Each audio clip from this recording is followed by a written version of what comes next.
फरमाया तुम्हारे दिनों में सबसे बेहतरीन दिन जुमुआ का दिन है, इसलिए इस दिन मुझ पे कसरत से दुरूद पढ़ा करो। फ़इन्न सलातकुम मअरूज़तुन अलैया, इसलिए कि तुम्हारा दुरूद मुझ तक पहुंचाया जाता है। सहाबी ने पूछा, या रसूल अल्लाह कैफ़ तुअरज़ु अलैका सलातुना वक़द अरमता, हमारा दुरूद आप तक कैसे पहुंचाया जाएगा जबकि आप जब दुनिया से जाएंगे, कब्र में जिस्म आपका खत्म हो जाएगा, तो हमारा दुरूद आप तक कैसे पहुंचेगा। तो आप सल्लल्लाहु अलैहि वसल्लम ने फरमाया, इन्नल्लाह हर्रम अलल अर्ज़ि अजसादल अंबिया, अल्लाह ताला ने पैगंबरों के जिस्मों पर जमीन पर पैगंबरों के जिस्मों को हराम कर दिया। जमीन किसी पैगंबर के जिस्म को कभी खत्म नहीं करती। तो ये भी उम्मत का इजमाई अकीदा है कि जितने भी अंबिया हैं उनके जिस्म बिल्कुल सलामत रहते हैं। शुहदा में तो ये बहुत ज्यादा मुशाहिदा होता है, बहुत सारे शुहदा के जिस्म सलामत रहते हैं। तो एक और हदीस में आप सल्लल्लाहु अलैहि वसल्लम ने फरमाया, मन सल्ला अलैया सलातन सल्लल्लाहु बिहा अशरा, जिसने मुझ पर एक दफा दुरूद भेजा। दुरूद कहते हैं नबी सल्लल्लाहु अलैहि वसल्लम के लिए अल्लाह ताला से खुसूसी रहमत की दुआ करना। एक होता है आम दुआ, किसी के लिए भी रहमत। सलात कहते हैं खुसूसी रहमत जो अल्लाह अपने खास बंदों पे करता है। इसलिए सलात का जो लफ्ज है ना, ये दुरूद और सलात ये पैगंबर के अलावा किसी के लिए जायज नहीं है, क्योंकि ये सलात खास किसके खासा है, ये पैगंबरों का। इसलिए हम अल्लाहुम्मा सल्ली अला मुहम्मद तो कह सकते हैं, लेकिन यूं नहीं कह सकते अल्लाहुम्मा सल्ली अला फुलान। तो वो सल्ली जो है ना, सलात, ये खास किस्म की रहमतें होती हैं जो अल्लाह पैगंबरों पर भेजते हैं। कभी कुरान में आता है उलाइका अलैहिम सलावातुम मिर रब्बिहिम रहमा, कि जो लोग सब्र करते हैं उन पर अल्लाह की खुसूसी रहमतें भी हैं और रहमत भी है। तो पता चला सलात और रहमत में फर्क है। सलात आला किस्म की रहमतों को कहते हैं। तो आप सल्लल्लाहु अलैहि वसल्लम ने फरमाया, जिसने मेरे लिए एक मर्तबा रहमत की दुआ की, दुरूद शरीफ पढ़ा मेरे लिए, तो अल्लाह उस पर 10 रहमतें भेजते हैं। और जुमुआ के दिन ज्यादा फजीलत है दुरूद शरीफ पढ़ने की। अलबत्ता ये जो जुमुआ के दिन में हदीस मशहूर है कि 80 साल के गुनाह माफ होते हैं जुमा के दिन दुरूद पढ़ने से, ये हदीस सनद के लिहाज से कमजोर है। लेकिन ये जो मैंने हदीस पढ़ी कि जुम्मे का दिन सबसे बेहतर दिन है, फअक्सिरू अलैया मिनस सलाति फीही, लिहाजा इस दिन मुझ पे कसरत से दुरूद पढ़ा करो, ये बिल्कुल सही हदीस है। तो जुमुआ के दिन दुरूद शरीफ की इजाफी फजीलत है। आज चूंकि जुमुआ का दिन है तो इसलिए मैंने कहा कि इस बारे में थोड़ी सी बात करूं। एक और हदीस में आता है रसूलुल्लाह सल्लल्लाहु अलैहि वसल्लम ने फरमाया, ला तजअलू कब्री ईदा वसल्लु अलैया फइन्न सलातकुम तबलुगुनी हैथु कुंतुम, फरमाया मेरी कब्र को ईदगाह ना बनाओ। जैसे मेलों की जगह होती है ना, मेले ठेले, ईद पे जब सब लोग जमा होकर खुशियां मनाते हैं, तो जैसे मजारों पे होता है ना, कव्वालियां हो रही हैं और ये मेले ठेले हो रहे हैं, आजकल देखा है। तो पहले जमाने में भी जब कोई नेक आदमी दुनिया से जाता था तो लोग उसकी कब्र पे धरने मार के बैठ जाते थे, और वो मुजाविर और ये सब जो हमारे यहाँ होता है। तो आप सल्लल्लाहु अलैहि वसल्लम ने मना किया कि मेरी कब्र के साथ ये कुछ मत करो, अलबत्ता मुझ पे दुरूद पढ़ा करो। और फरमाया कि तुम जहां से भी दुरूद पढ़ोगे ये मुझ तक पहुंचेगा।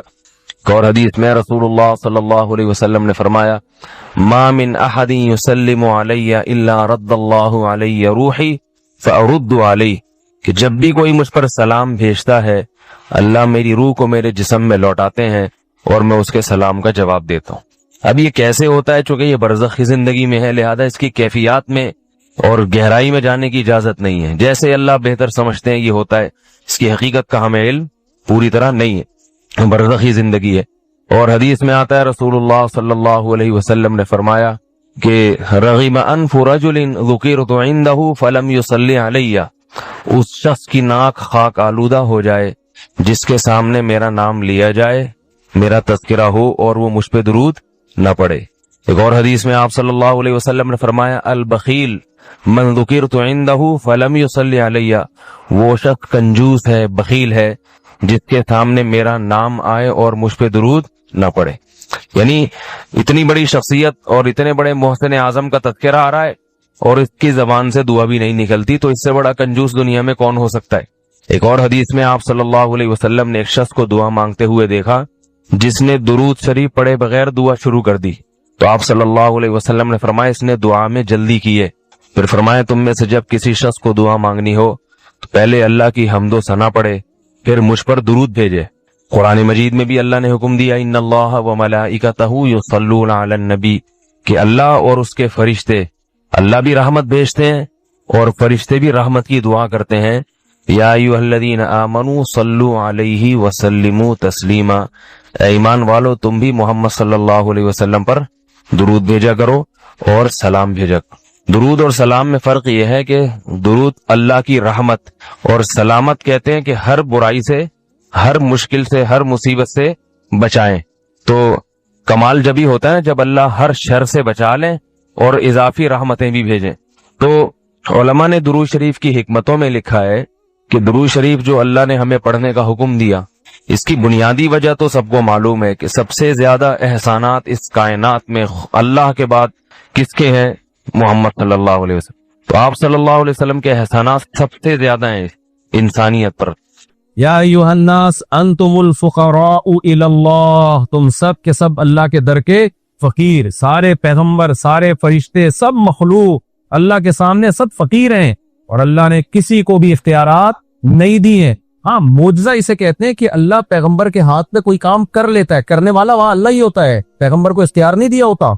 अल्लाह वही करता है कि आप चांद को इशारा करें, मैं 2 टुकड़े कर दूंगा, लेकिन टुकड़े करने के इख्तियारात आपके पास नहीं है कि आप जब चाहेंगे इशारा करेंगे टूट जाएगा। ना ना ना, अगर इख्तियारात आते तो मूसा अलैहिस्सलाम हर दफा अल्लाह से ना पूछते कि अब लाठी का क्या करना है। मैंने अल्लाह कह देता कि लाठी को सांप बनाने का इख्तियार दे दिया ना, बस आपके पास राइट है, आप जब चाहे करें।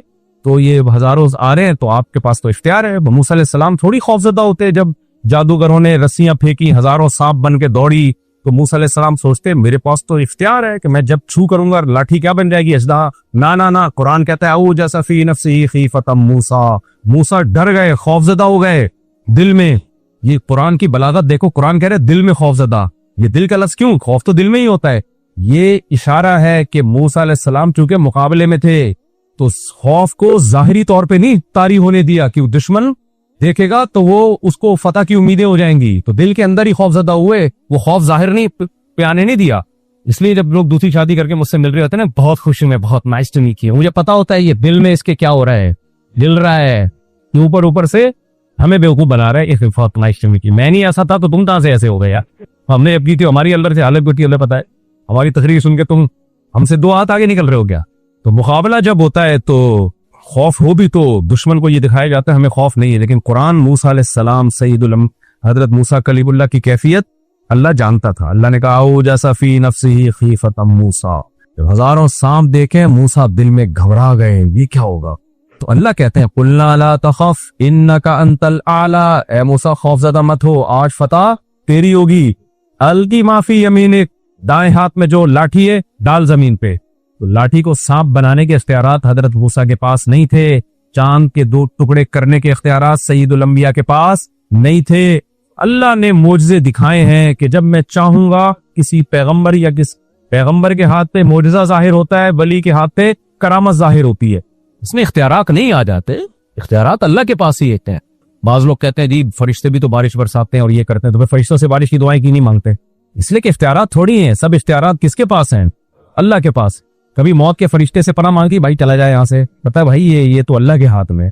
डॉक्टरों से तो पनाह मांग लेते हैं लोग, भाई हकीम साहब थे ना कब्रिस्तान से गुजरते मुंह पे कपड़ा डाल देते, मतलब क्यों कह रहे, शर्म आती है, सारे मेरे पहुंचाए गए। वो डॉक्टरों से तो जाबिर जालिम किस्म के होते हैं जिनकी रेपुटेशन अच्छी नहीं होती।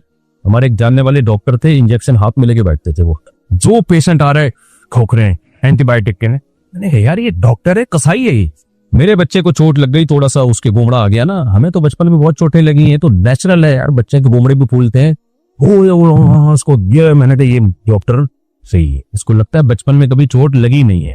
तो मेजॉरिटी डॉक्टरों की अच्छी ही होती है अल्हम्दुलिल्लाह, ऐसा नहीं है, क्योंकि हमने भी डॉक्टर के पास ही आना है। मैंने बस शेर गेम खेलते हैं हम गेम हमेशा है, तो वैसे भी अच्छी होती है। ठीक है बताओ, इसलिए कि आजकल डॉक्टरों के खिलाफ यूट्यूब पे बड़ा प्रोपेगेंडा है, फिर लोग जाली लोगों के पास जाते हैं तो सेहतें बर्बाद करते हैं। तो कितनी साफ सुथरी तालीमात हैं अल्लाह की, है भाई। अल्लाह तो शरीको बिही शैआ, अल्लाह कहते हैं अल्लाह के साथ किसी को शरीक नहीं करना।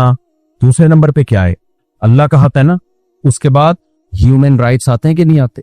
काफिर लोग कहते हैं विमेन राइट्स, जानवरों के राइट्स है कि नहीं है, मजदूरों के राइट्स, कितनी डिटेल है ना। गैर मुस्लिमों के यहाँ राइट्स ही राइट्स है, कस्टमर के राइट्स और अवाम के हुकूक, हुकूमत के हुकूक वगैरह वगैरह, पूरी एक तफसील है।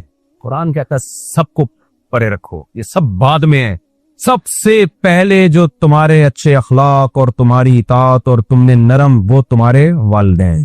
आज वालिदैन का चैप्टर गैर मुस्लिमों की डिक्शनरी से निकल गया। वो कुत्तों के साथ अच्छे हैं, माँ बाप के साथ अच्छे नहीं है।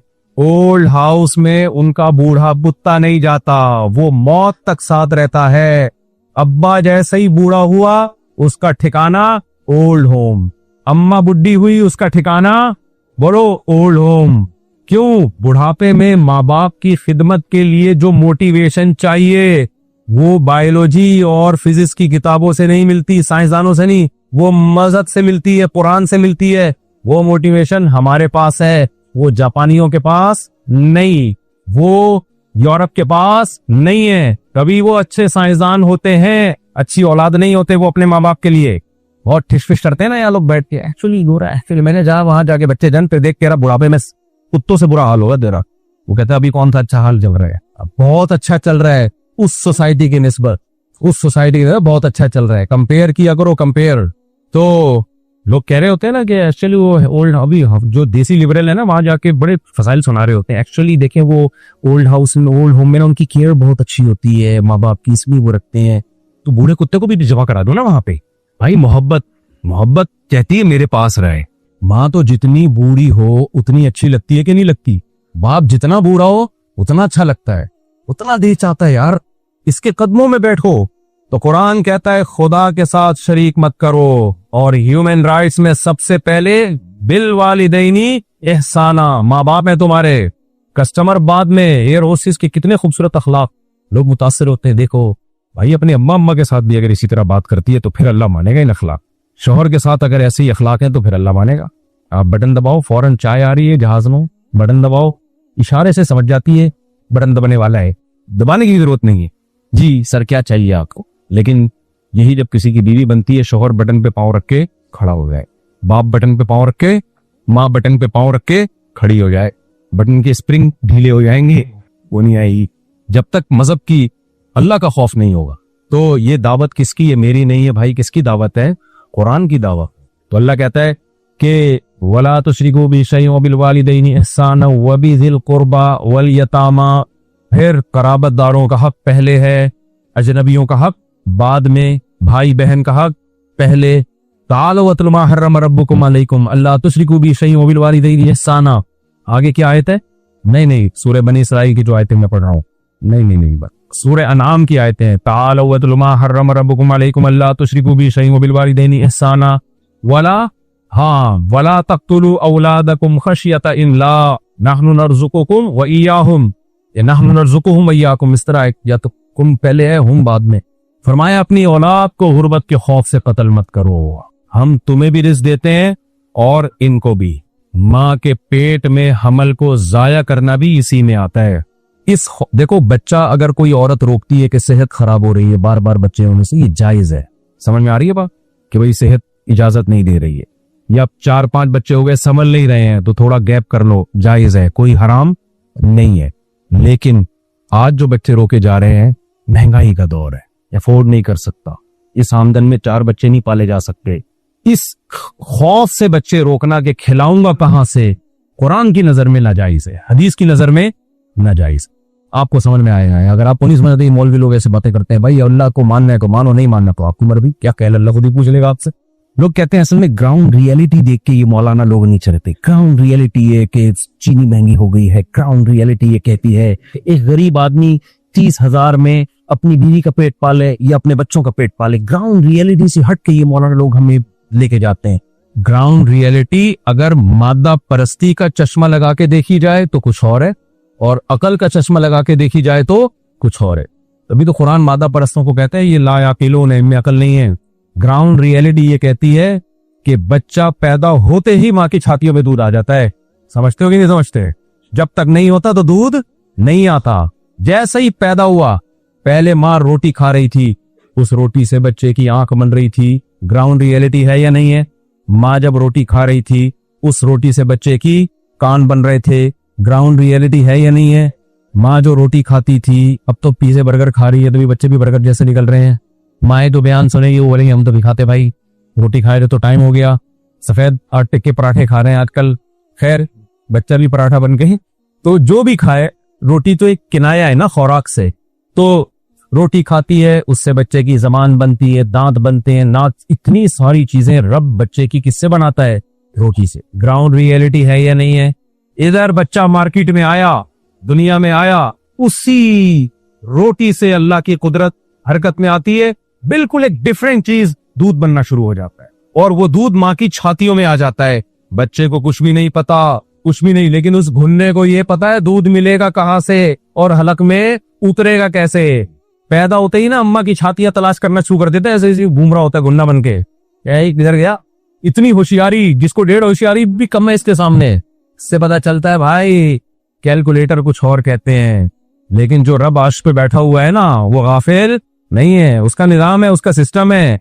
काफिर तो सिर्फ कैलकुलेटर लेके बैठे रहता है, अभी इतनी आमदन है तो एक गोरा जो है ना सारी जिंदगी कैलकुलेटर लेके बैठा है। अभी मेरी एक्चुअली इतनी अर्निंग है, तो मैं आजकल जो पढ़े लिखे लोग हैं ना वो यही कर रहे होते हैं। एक्चुअली मेरे जो दोस्त ज्यादा पढ़ लिए ना वो अब तक कमाने घूम रहे हैं, 50 साल के हो गए। वो कहते हैं एक्चुअली देखें जब आदमी अपने पाँव पे खड़ा होगा तो उसके बाद फिर एक्चुअली जब इतनी अर्निंग होगी तो फिर एक वाइफ, फिर एक बच्चा, फिर बच्चे भी बड़ी स्टाइल के साथ, तमीज के साथ ना। अभी इतना गैप, क्योंकि डॉलर 3 साल के बाद यहाँ पहुंच जाएगा तो 3 साल के बाद दूसरा बच्चा, डॉलर के हिसाब से बच्चे एडजस्ट किए गए उन्होंने। मुल्क की हालात ठीक हो जाएंगे, बहरी अकाउंट दोबारा ऊपर आना शुरू हो जाएगा। इस हिसाब से वो कैलकुलेशन लेके बैठे हुए हैं, बुढ़े हो गए। मैं कहता हूँ अब कुत्ता खरीद लो मेरे भाई। इस बुढ़ापे में बच्चों को चाहिए था तुम्हें पालते, ना कि तुम अब इस उम्र में बच्चे पालो। दिलावा यतीम करने के लिए अब क्या बच्चे पैदा कर रहे हो। तो इसलिए कुरान को पता था ये मादा परस लोग इनको गुमराह कर देंगे, इसलिए कुरान ने कहा औलाद, रिस्क की तंगी में औलाद। अरब कत्ल करते थे क्योंकि हमल रोक नहीं सकते थे, वो जानते नहीं थे हमल कैसे रोका जाता है या जाया कैसे किया जाता है। तो अब उसका ऑल्टरनेट तलाश कर लिया, अब डिजिटल तरीके आ गए हैं, माँ के पेट में बच्चे को मार दिया जाता है, रोक लिया जाता है हमल। तो औरत की सेहत की वजह से हमल रोक रहे हैं, जायज है। संभल नहीं रहे, थोड़ा वफा हो जाए, जायज है। कि इस नीयत से खिलाऊंगा कहां से, और मेजोरिटी इसी बेस पे कर रही है, जायज नहीं है। वर्मा ने लिखा है कि इस आयत में नहनु नरज़ुकुकुम व इय्याहुम में अल्लाह ने नुकुकुम पहले बयान किया है कि औलाद को मत मारो, हम तुम्हें भी रोजी देंगे, इनको भी। बाप की रोजी में बरकत पहले आएगी बरकत। तो इस्लाम कहता है कसरत औलाद रिस्क में बरकत का जरिया है, रिस्क की तंगी का जरिया नहीं है। आप कह सकते हो भाई पाकिस्तान में इतनी आबादी तो तभी गुर्बत है। ना ना ना, ये आबादी कम होती तो और गुर्बत होती। अभी तो जवानों के त्रेशो ज्यादा है, तभी तो खाने पीने को मिल रहा है। वरना आपकी गवर्नमेंट के पास ओल्ड हाउस भी नहीं है जो बूढ़ों को पाले। वो माँ बाप डिवाइड हो जाते हैं जवान बच्चों पे, सब मिलके खिला रहे होते हैं। एक आध बच्चा होता है किस पे डिवाइड होता ही है, बच्चा कहता अब्बा मैं खाऊं तो ये खिलाऊं मैं। ओल्ड हाउस होता तो ओल्ड हाउस में क्या यहाँ का क्या होता, तो यहाँ तो हम तो खाई आबादी की बेचते रहे हैं, समझ रहे हो। और जिन मुल्कों ने नस्ल रोकी उनका हाल क्या हुआ है जाके जरा देखो तो सही। उस पर तो मैं बयान करूंगा तो बहुत लंबा बयान हो जाएगा, मैं बात को समेट रहा हूं। तो अल्लाह ने फरमाया तीसरी बात, वाला तक़रबू माल अल यतीम, यतीम के माल के करीब मत फटको। देखो दुनिया में हमेशा उसका हक दिया जाता है जिस हक का मुतालबा करने वाला मौजूद होता है। जहां मुतालबा करने वाला ही ना हो तो हक पी जाते हैं लोग। जिस बच्चे के लड़की या लड़के का बाप मर गया तो बाप ही तो होता है जो मुतालबा करता है अपने बच्चों का। जब बाप ही मर गया तो मुतालबा करने वाला कोई रहा नहीं है। तो कुरान ने यतीम के माल की हिफाजत का हुक्म दिया। कैसे? यतीम के माल की हिफाजत का मतलब ये नहीं है कि आप ईदी सेंटर में यतीम बच्चों की चप्पलें ना चुराएं जाके वहां पे। यतीम के माल का मतलब यह है कि आपके भाई की डेथ हो गई तो उसके छोटे बच्चे हैं, चाचा या ताया उसकी विरासत पे नजरें लगा के मत बैठे। चचा खा जाता है, बाज़ दफा बड़ा भाई खा जाता है। अब्बा की डेथ हो गई, छोटे छोटे बहन भाई हैं, बड़ा भाई कारोबार के नाम पे सारा पैसा लगा के सिर्फ क्या कर रहा होता है, छोटी बहनों को ईद बकरीद पे कपड़े बेच दिए। और जब वो पैसे मांगती है, देखो मैं हूं ना तुम्हारा भाई, कोई जरूरत हो तो मुझे बताना। अबे कम्बख्त, तू 1 करोड़ की दुकान देना उसको, क्यों नहीं दे रहा भाई? लारे रप्पे क्यों दे रहा है उसको? कितने केसेस सुबह शाम आते हैं, भाई अब्बा का जीपी फंड खा गया, दूसरा ये खा गया, तीसरा चाचा ने ये खा गया। और सब बड़े अच्छे लेबल लगा के दौलत लेते हैं कि हमें दो, हम इन्वेस्ट करेंगे। नहीं, आप काइंडली इन्वेस्ट ना करें, आप इनके पैसे महफूज कर लेंगे, इनके मुतबल्ली जो भी है उसको हैंड ओवर करें। और कुरान कह रहा है यतीम को बताते रहो, सूरह निसा में आप देख लें, बताते रहो कि तुम्हारा पैसा तुम्हें मिलेगा, छुपाओ नहीं उसको। अंधेरे में मत रखो। आज अगर पैसा रख भी लेते हैं, बदगुमानियां इतनी होती हैं, बताते ही नहीं है। कह रहे भाई, ये बड़ा भाई जो पैसे खर्च कर रहा है, पता नहीं चल रहा है ये अब्बा के पैसों से कर रहा है, अपने पैसों से ये देखें खिला रहे हैं, क्या कर रहे हैं। तो कुरान कहता है यतीम के माल की हिफाजत भी करनी है, उसको बताते भी रहना है, ये तुम्हारा पैसा है, जब तुम समझदार हो जाओगे तुम्हारा ही है, हम नहीं कहीं लेके जाओ, खुद से बताना है उसके पूछे बगैर। यहाँ डर रहे होते हैं पूछ न ले। तो यतीम किनाया है कमजोर से। क्या मतलब? कमजोर का माल मत खाओ। अल्लाह को पता है ताकतवर का तो वैसे ही नहीं खाओगे। एक आदमी गया ना, चाकू निकाला, तेरी जेब में जो कुछ है निकाल दे। उसने पिस्टल निकाली, उसने कहा ये था जेब में, अब तेरी जेब में जो कुछ है निकाल। मैं तो नहीं निकाल रहा, तूने खुद ही कहा कि जेब में जो कुछ है। तो ताकतवर से कौन लड़ सकता है भाई? ताकतवर का हक कौन छीन सकता है? मसला तो औरतों के साथ और यतीमों के साथ होता है, इसलिए बीवियों का मेहर भी सवाब समझ के खाया जाता है।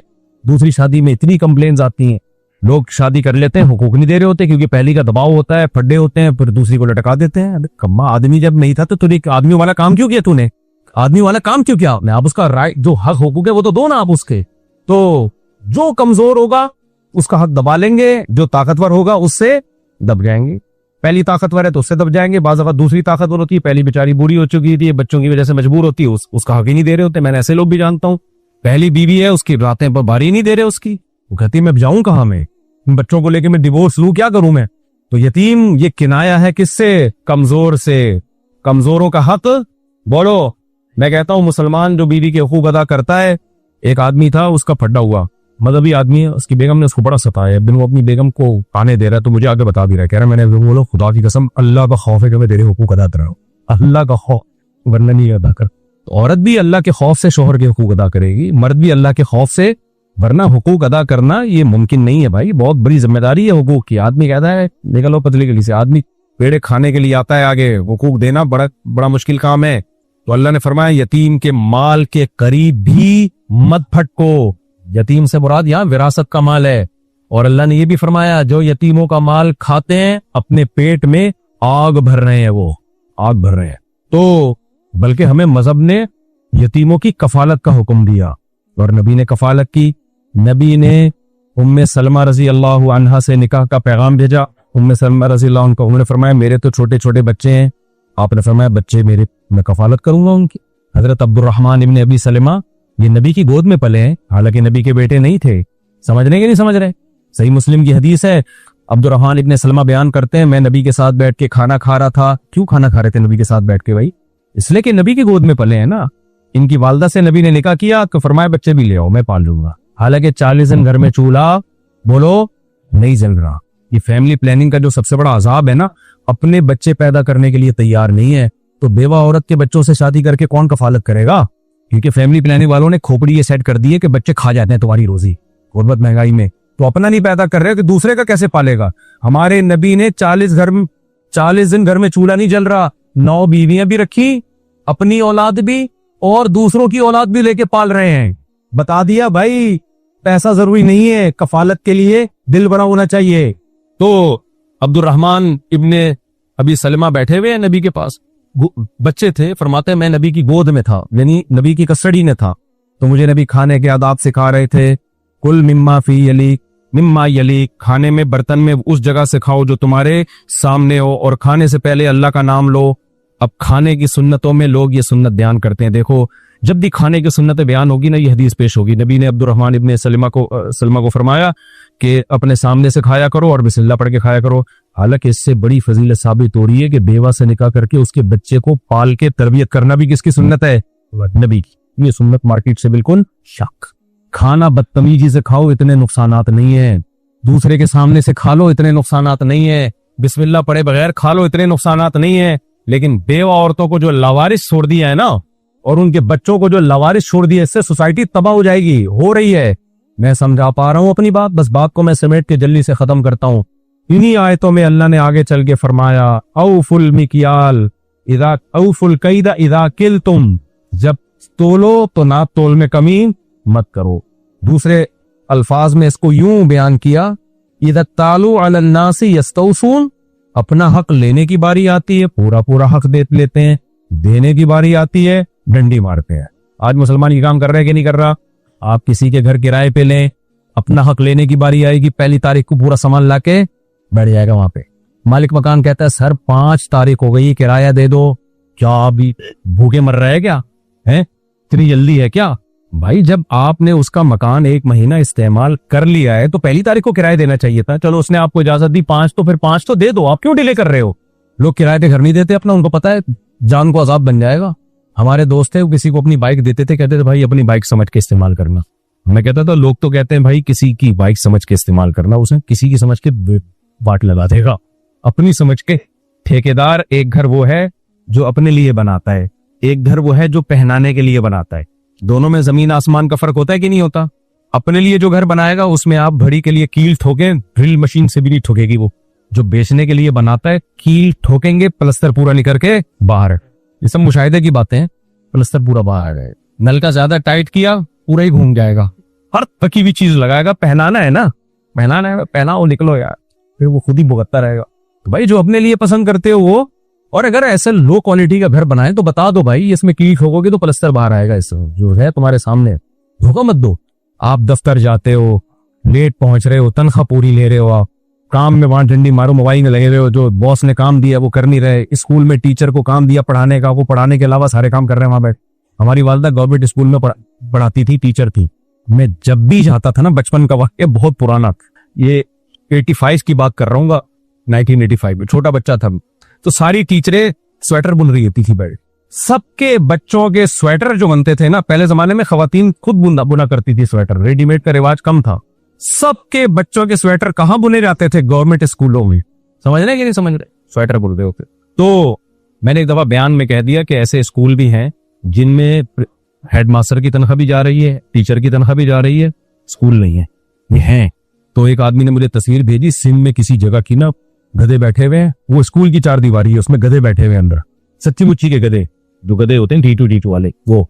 और कहा हेडमास्टर की तनख्वाह भी जा रही है, स्कूल टीचर की तनख्वाह भी जा रही है। हमसे मसला पूछते हैं। एक टीचर का फोन आया कि भाई मुझे तनख्वाह घर बैठे मिल रही है तो मैं क्या करूं?